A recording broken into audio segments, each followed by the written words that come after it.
Welcome to Ad Age Studio 30 Live. I'm John Dioso, editor of Ad Age Studio 30. Today we're going to discuss reinventing the customer experience in the digital-first era. Businesses and brands, large and small, learned one thing last year and during the entire work-from-home era. If you didn't already have a robust digital presence, you needed to fast-track plans to do so pronto. Even as the economy reopens in fits and starts, renewing the desire for in-person interactions, customers continue to expect, and in some cases demand, the convenience afforded by digital commerce. Many would argue that the key to success in this new age is integrating the physical and digital aspects of the customer experience into a seamless journey throughout the marketing funnel. Joining me today to get to the bottom of this important issue are Laura Woolbanks, Chief Marketing Officer at Thomson Reuters, and Chris Giannouzos, Managing Director of Digital at EY. Welcome, Laura and Chris. Hi. Thank you. Great having you guys. And welcome everyone, and thank you for joining us. Please drop us a note and tell us where you are in the world so we can give you a shout out later. Laura, let's start with you. Laura, how has the past year impacted what you've described as Thomson Reuters' traditional human touch go-to-market operating model, and what changes did the pandemic force you to implement or move ahead in schedule in reaction to the need to work remotely and digitally? Yeah, and first of all, I so appreciate being part of this panel because as Chris knows, this is top of mind for Thomson Reuters. And maybe just to give everybody a little bit of background around the mindset for Thomson Reuters, we're about a $6 billion company, 26,000 employees. We've got around 500,000 customers, and really predominantly the go-to-market model that we've deployed over the years is one that is heavily human touch, right? So all 500,000 customers generally tend to interact with a direct salesperson, maybe one of our partners. And so, you know, it's very similar, I think, to all B2B companies that we recognize the world in which there was a very distinct B2B go-to-market and a distinct B2C model. That those lines have blurred. And really what's so important is that leveraging digital, we are actually providing opportunities for our customers to interact in a way that they want to interact. And many of our customers, especially on that long tail of customers that Thomson Reuters has, they want to interact with us in a way that they do in their personal lives. And so for us, when we think about digital, it's not a project per se, and I think Chris will talk about this, but it really is just how we're going to do business both now and in the future. And I think what's really important is to make sure that the digital experience that we establish at TR, and we've been working on this for a few years, is really to make sure that those customers that want to interact with us completely in a digital environment, a self-serve environment, that we provide the infrastructure and the capabilities to do that. And then we have other customers, right, that still want to interact with us in a very traditional way. So in every stage of the customer journey, they really want that human touch. And then there's this big swath in the middle that wants to interact in a hybrid mode, right? So they're going to do a lot of their research and look at understanding the products and maybe going through a trial and looking at plans and pricing in a digital capability. But for some customers, by the time they get ready to purchase or maybe renew, they want to interact with either a chat function or a salesperson. And so the whole notion of making sure that regardless of how customers want to interact with us, that we have the ability to meet them where they want to be, not where we historically have been. Your question about the pandemic is interesting, right? We did not have a crystal ball about the pandemic. And again, TR has been on this journey for a while, but I will say that the pandemic and the need to work remotely, the need to interact with our customers in this virtual environment, that certainly accelerated the motion to get to those experiences much more quickly than maybe even the original roadmap. So that's actually been really good for us to get to that acceleration and get to the point where we could offer those capabilities to our customers. Thanks. And Chris, we recently collaborated in an article about bridging the physical and digital customer experiences. So 2 questions. What have been the lessons of the past year plus of disruption, and what do brands need to do to meet the challenges of CX now? And second, can you elaborate on what Laura just shared about how TR is evolving its customer experience from a traditional model to a hybrid one? Yeah, I think Laura touched on one of the most important things that we've seen, and that is, in all our years of doing this and advising hundreds of different customers on digital transformation, the pandemic really has been the single biggest accelerator of those efforts that we've seen really ever. As the world came to a shutdown, all of a sudden customers were engaging with products and services digitally. Perhaps customers who wouldn't have done so previously would never have sampled it, but now all of a sudden they're grocery shopping or scheduling a haircut for their backyard or having an entirely virtual meeting with their financial advisor or their lawyer. All of those were things that were forced through the pandemic. And many of those behaviors, now that they've been sampled, are here to stay. And I think, the organizations that had already made some investments in digital, really exploited their competitive advantage. And those that were in the early stages really found themselves on their back foot, trying to play catch up as they were forced to, as they couldn't engage with customers in their traditional ways. But I think coming out of this, what everyone now realizes is that, and Laura just used these words, digital is not a project. Digital is not an initiative. It's a way of being. It's a way of rewiring the company's operating mechanism and culture to think about digital as just one of a handful of tools to engage the customers really where they want to be seen. Those expectations about those models, and perhaps starting something online and then moving offline and then coming back online, those are not going away. And organizations, as they come out of this, they're really thinking about not just those digital journeys that they may have built in the past, but how should those handoffs really come together? And I think that's the biggest shift, is moving from, we have our digital journeys mapped out, they're great, but they're digital kind of, they take someone through the perspective of the digital experience and don't really fully think through those handoffs. There may be a couple of breakpoints. Now everyone realizes that they have to have those handoffs back and forth. It's a much more fluid environment from digital to physical. Laura, so I wanted to throw it back into you talked about meeting your customers where they are and the great need to do that. How much of the impetus for the change from the traditional model to the digital/in-person model was driven by your customer base, and how much from anticipating, we're going back to the crystal ball, from anticipating the demand due to the reality of the pandemic? Yeah, it's a really great question. So, the impetus has been where the market's going and what we hear from our customers, and recognizing that to be competitive in the future, we need to enhance our go-to-market model. And again, the go-to-market model for TR is really, really good, very solid.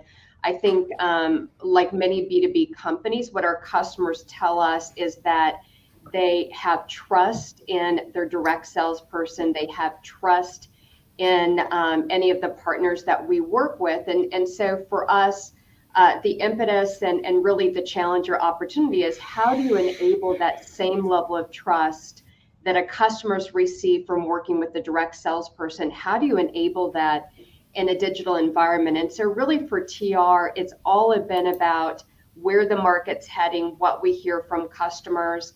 And I just can't emphasize enough, and again, Chris reinforced this as well, is that you really need to have multiple models in which a customer can engage with you. And and really allowing them the flexibility to get the information in a very seamless way, in a very simple way, in a very personalized way. But certainly the journey has been entirely market-based, customer-based. Now, with that, I think one of the interesting things is that even though it's come from the market and the customer, one of the areas that we're really focused on, especially as a marketing organization, is to almost retrain the customers on the fact that they can now do business with us in a self-serve model. And so, for TR is a very old company, and certainly that go-to-market, that traditional go-to-market's been in place for quite some time. And so it's twofold. One, it's really helping the customers understand that we now have these capabilities. These capabilities will continue to be enhanced where they don't always have to interact with a human being. And then culturally, on the TR side, it's really knocking down, I think, historical thoughts that you always need to be face and face with a customer to really deliver that great experience, or at least having an interaction with that customer, even on a phone, to have that successful integration. And I do think one of the things the pandemic's done for many companies, but really for B2B companies, is we've really challenged those historical norms and have proven that you don't always need to have that face-to-face or that personal experience with a customer to really deliver what they're looking for. And so that's how we've approached this. Chris, when you look at companies who started with a pure digital model or were on the cutting edge of digital, what are some other lessons learned? Yeah, I think one of the things that a lot of B2C organizations did as they were planning out their digital efforts was they thought of the model as being digital only. So every interaction was going to be online. They sort of planned around the stereotypical coastal millennial who grew up with technology. Everything was going to be self-service. They were going to be able to push every transaction into that type of digital interaction, and built the business cases and the approach around it. And I think what they quickly learned is that the right answer is probably more of a digital first than a digital only. Most journeys do start online in this day and age in terms of people doing some of their research, but they will transverse back and forth. There may be people who are uncomfortable going that final mile digitally. There may be transactions that, due to legacy technology or capabilities in the company, just cannot be done in a self-service model. Or you may have other people with barriers and access to technology, broadband, language barriers that are going to require more of that in-person touch. So, we've seen a shift from some organizations as they've thought about that digital only model to that more digital first, or how is it a piece of the equation. I think conversely, on the B2B side, they were probably a little bit later to the game in digital because of a little bit of a mindset of, well, our customers always want to do business with a handshake. They always want to meet with their rep. The types of products that we sell don't lend themselves to an online model. So yes, we'll throw up some marketing campaigns, or we'll throw up some basic product information online, but everything else is going to be done virtually. And as we talked about in the beginning of this, what the pandemic showed is that model is not right either. The answer is somewhere in the middle, with parts of the journey happening online, parts of the journey happening in person, and likely a little bit different depending on the buyer pool or the segment or the persona of the individual that we're talking about. And I think the important learning in all of that is when you do those digital business cases and think about 100% or those self-service models where everything is being pushed digitally, make sure that the financials account for the fact that you're going to have those handoffs with physical, and it's not going to be a total reduction in some of those offline channels. That still has to be in place. And in the short term, there might actually be more spend in those as you train people up on how to handle people coming in from other front doors or other digital channels. Yeah, and maybe, John, if I can just tag on to that, because it's such an important, and Chris knows this, one of the things that we're working on actually with EY is to really lay out customer journeys that are consistent. And so we're looking at the world in terms of how the customers want to interact. And so let's just take as an example, what is the customer journey when they complete a trial, but they've not actually then moved to the next step? And so how do we, as marketing, as sales, as customer success, how do we continue to nurture that customer in a very experience-friendly way to continue to nurture them back through the journey. And so I can't say it enough, and Chris has said it, is it's this back and forth. It's not this linear, customer thinking I'm going to just do pure digital, or a customer saying I'm going to do pure go-to-market, always working with the salesperson. But I think for us as marketers especially is to really think through each of those customer journeys and to be very consistent about how we're interacting and engaging so that we're not throwing everything at a customer, making a bad experience and confusing them. So to me, that's a really big part of a transition from one specific go-to-market model to now multiple go-to-market models, again, all with the customer at mind in terms of how they want to do that interaction. But I think key to getting that right, and this is where it gets hard, is making sure there are consistent personas and journeys across marketing, sales, and service. Oftentimes, you ask a representative from those organizations to show you their journeys or their personas, and they're different. They're sort of contained within that function, and that's not the way the customers think about engagement. They just view the brand in its totality and expect that consistency and seamless across channels and across different parts of the organization. So important. Yeah, absolutely. Sorry, John. I know you're going to a question, but it was such an important point. No, not at all. No, not at all. I just wanted to just say, if you're just joining us, this is Ad Age Studio 30 Live. I'm John Dioso, the editor of Ad Age Studio 30, and Laura Wilbanks, CMO at Thomson Reuters, and Chris Giannutzas, managing director of digital at EY, are with me to discuss reinventing the customer experience in the digital first era. So thank you all for joining us. And, Laura, I want to throw another question to you, actually. As TR seeks to provide the optimal customer experience, can you share some of the learnings thus far that you've gotten from this journey? So I would say we have learnings every day, right? Which is the exciting part. I think one of the things that we recognized a couple months ago is that we had a lot of different groups within TR working on these enhanced journeys, and TR has we've got 3 different big segments, and then we've got our international properties, and everybody was working with the best intentions, right, to really deliver these new customer experiences. And so one of the things that we recognize is we really needed to establish what we now call mission-based teams to really make sure that all of that work was organized in a way that we could share best practices, that we had that consistent TR experience, that we understood clearly what that end-to-end journey was, that everybody was geared towards common objectives. And so a couple months ago, we established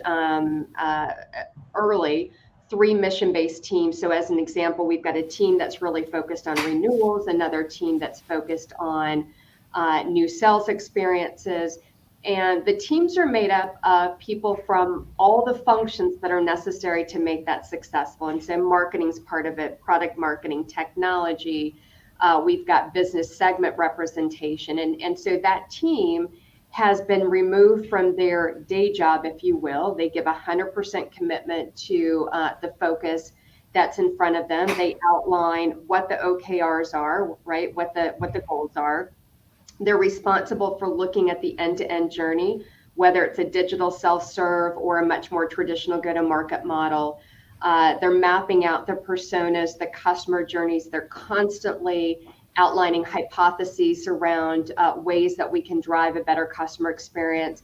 They're doing a lot of learning and testing, but that's really been a big fundamental learning for us, is that for something that's more nascent or new, you've got to really rally and get people focused, working collectively across multiple functions. So I would say that's a big learning. And then, the second one, and I can't stress it enough, of course, through all the tests we're doing and learnings there, we're learning a lot just in terms of functionally, right? What campaign works better, what messaging works better. But to me, the biggest learnings that we've had are really cultural, and the culture that's really focused on a sense of urgency, being very comfortable in setting hypotheses, testing, learning, pivoting, taking those learnings, putting it back into a particular initiative. And frankly, that can be uncomfortable. And so that's been a really big learning for the team that frankly is paying off. And so you will hear everybody here talk about, what's your hypotheses and what are we doing to test and how are we taking those learnings back? And so that's been a really positive part of this. Chris, I think that Laura just she started talking a little bit about changing culture. And, the primary focus of this conversation thus far has been about the customer experience. But the flip side of that coin is the people who are providing that customer experience, either digitally or in person. And one of the other great big disruptions resulting from the past year is what's been called the Great Resignation. How has changing expectations from companies' workforces affected how brands interact with their customers and vice versa? Yeah, it's a huge area of focus and an issue for many organizations. I don't know a single organization, ours included, that is finding it easy to hire people right now. There's just such an incredible war for talent. And one of the things that has come out of this is as organizations were building their digital plans pre-pandemic, oftentimes they viewed those employee costs as a cost to be minimized. And what we've learned, is that your experience is only as good as the people behind it. You're only ever one poor customer service interaction or one social media post or something away from doing a lot of damage to the brand. So between that and the fact that you have, hundreds, thousands of people looking to leave their current job and do something else, I think the latest estimates were something like 40% of the workforce is expected to leave their current job and do something else. There's a whole new doubling down on investment on the employee experience and understanding that they are so critical to how your customer perceives you and how all of those experiences and touch points are driven. You're seeing that in some of the changing models in terms of workforce. We've seen all kinds of different models of return to work. Many organizations are saying, work wherever you want. If you want to come in the office, great. If you want to work from home forever, that's fine too. And that's being done in response to an understanding that the pandemic has shifted people's perceptions about their work and their relationship with their employer.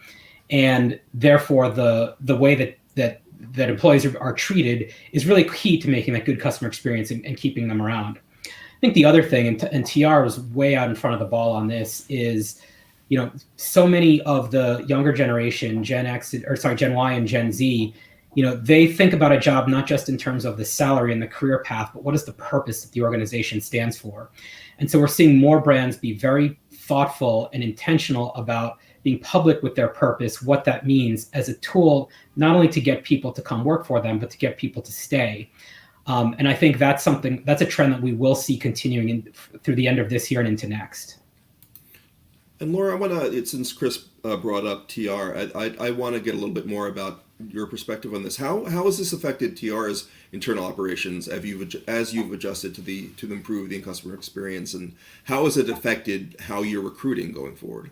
No, two really great questions. I would say that the first area I think about is for any company to be competitive, and especially as you're going through this journey, and I feel really passionate about this, is that we have to continue to knock down kind of those traditional organizational constraints, right? I think most companies have gone to a matrix environment, but I think the companies that are going to be successful kind of go, okay, well, here's as an example, I have marketing, right? But for us to really deliver that best customer experience, it almost doesn't matter what my organizational structure is.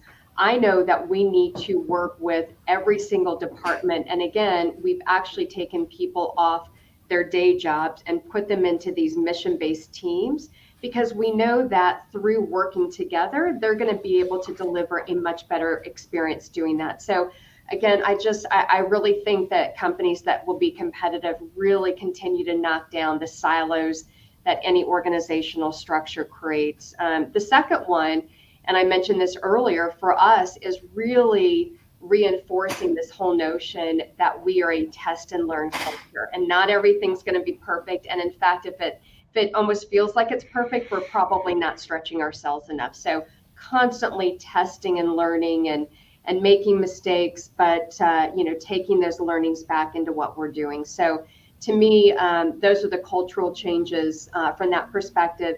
In terms of recruiting, the Great Resignation's been tough, I think, for everybody. And so as we look to bring people into TR, couple things. One, again, people that are really comfortable with a little bit of messiness because we're going through change, right? And thriving in that environment. People that are really comfortable in test and learn environments, people that are very comfortable getting work done, not through who reports to you, but by influence and collaboration.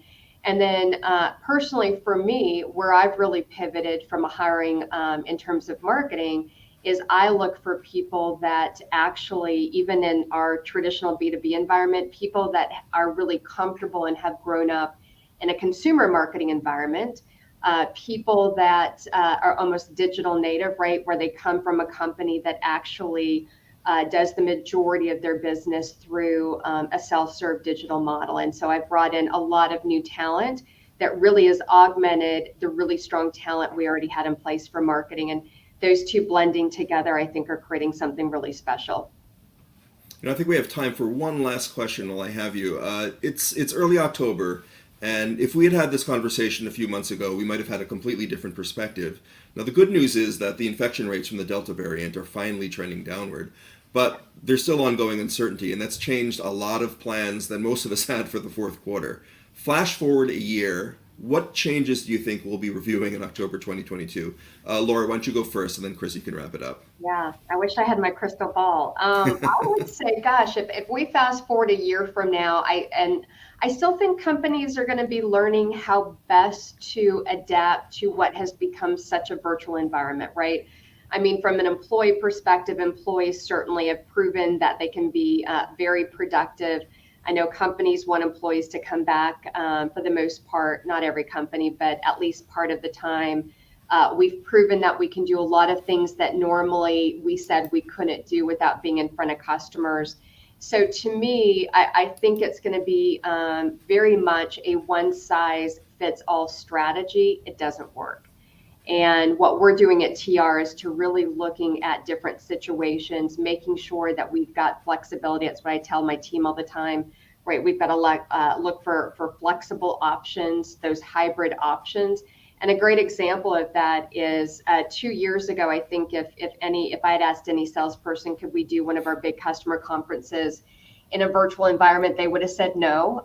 Last year, we did our first one, and we had 7,000 customers attend virtually, which was outstanding. And that was threefold from what we had actually had face-to-face. And this year, we're going to do it hybrid. For customers who are comfortable going in person, we're going to enable that. For those who aren't, we're going to do virtual. And so I still think that we're going to be really finding ways to be flexible. And again, it's all about meeting customers where they're at, and to have a successful customer experience, your employees have to feel really good. So making sure that we have that same flexibility with our employees as well, I think is going to be critical. And Chris, what about you? Yeah, I mean, I think you said it right. If we had had this conversation a couple of months ago, people were maybe a little bit more optimistic than they are now. There's real concerns about inflation, about pressures on the supply chain, and just ongoing COVID fatigue as different waves come through and people have continued to be locked down. So I think it's going to be a period of continued experimentation and adaptation with different models as we go through that. Now, that being said, I think if we have this conversation a year from now, we're going to be studying a lot of lessons learned from those organizations that got the people side of this equation right, that really figured out those flexible working arrangements, that figured out how to recruit and retain talent and use them to their advantage in bridging those digital and physical connections. I think those are going to be the real winners, is the people that get the people and the culture aspect right. Well, that's all the time that we have today. And I want to thank again Laura Wilbank, CMO at Thomson Reuters, and Christine Noutsos, Managing Director of Digital at EY, for joining me. Thank you, guys. And most of all, thanks to all of you for joining us. For Ad Age Studio 30 Live, I'm John Dioso.